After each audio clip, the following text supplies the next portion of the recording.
l'autodestitution de la hiérarchie conciliaire. L'Église aurait donc commencé à enseigner l'erreur. Peut-on croire que la seule arche de salut soit en même temps un instrument de perdition pour les âmes? Que le corps mystique se sépare de son chef divin, Jésus-Christ, annulant ainsi la promesse du Sauveur? Cela ne peut évidemment pas être admissible, et celui qui le soutient tombe dans l'hérésie et le schisme. L'Église ne peut enseigner l'erreur, ni son chef, le pontife romain, ne peut être en même temps hérétique et orthodoxe. Pierre et Judas, en communion avec tous ses prédécesseurs, et en même temps en schisme avec eux. La seule réponse théologiquement possible est que la hiérarchie conciliaire, qui se proclame catholique, mais embrasse une foi différente de celle enseignée constamment pendant 2000 ans par l'Église catholique, appartient à une autre entité, et pour cela ne représente pas la véritable Église du Christ. Assister au renversement total de l'ordre divin et à la propagation du chaos infernal avec la collaboration zélée des sommets du Vatican et de l'épiscopat, nous fait comprendre combien les paroles de la Vierge Marie à la Salette sont terribles. Rome perdra la foi et deviendra le siège de l'Antéchrist. Et quelle odieuse trahison est constituée par l'apostasie des pasteurs et par celui encore plus inouï de celui qui siège sur le trône du bienheureux Pierre. La bulle Cum ex apostolatus officio de Paul IV établit à perpétuité la nullité de la nomination ou de l'élection de tout prélat, y compris le pape, qui serait tombé dans l'hérésie avant sa promotion au rang de cardinal ou son élévation au pontife romain.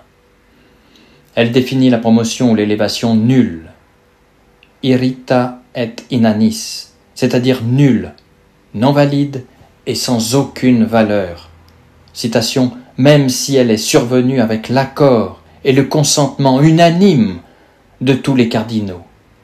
Il ne pourra même pas être dit qu'elle est validée par la réception de la charge de la consécration ou de la possession, ou par l'intronisation du même pontife romain, ou par l'obéissance qui lui est rendue par tous et par le passage de quelque durée que ce soit dans l'exercice de sa charge.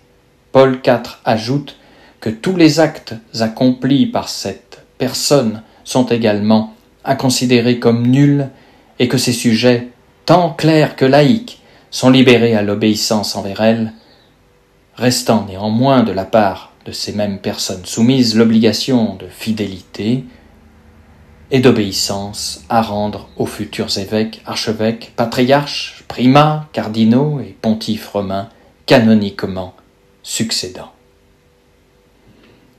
Paul IV conclut « Et à plus grande confusion de ceux ainsi promus et élevés, s'ils prétendent continuer l'administration, il est licite de demander l'aide du bras séculier.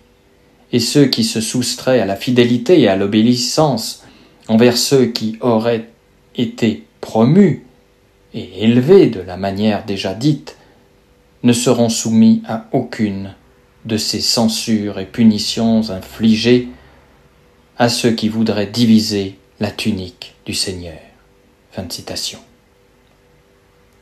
Pour cette raison, avec une conscience sereine, je considère que les erreurs et les hérésies auxquelles Bergoglio adhérant avant, pendant et après son élection, et l'intention placée dans la prétendue acceptation du pontificat, rendent nulle son élévation au trône.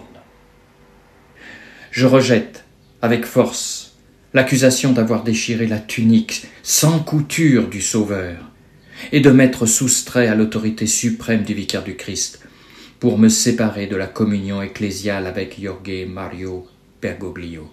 Je devrais d'abord avoir été en communion avec lui, ce qui n'est pas possible, puisque le même Bergoglio ne peut être considéré comme membre de l'Église, en raison de ses multiples hérésies et de son évidente étrangeté et incompatibilité avec le rôle qu'il occupe de manière invalide et illicite. Mes accusations contre Jorge Mario Bergoglio, devant mes confrères, dans l'épiscopat et l'ensemble du corps ecclésiastique, j'accuse Jorge Mario Bergoglio d'hérésie et de schisme, et je demande qu'il soit jugé et démis de son siège qu'il occupe indignement depuis plus de 11 ans.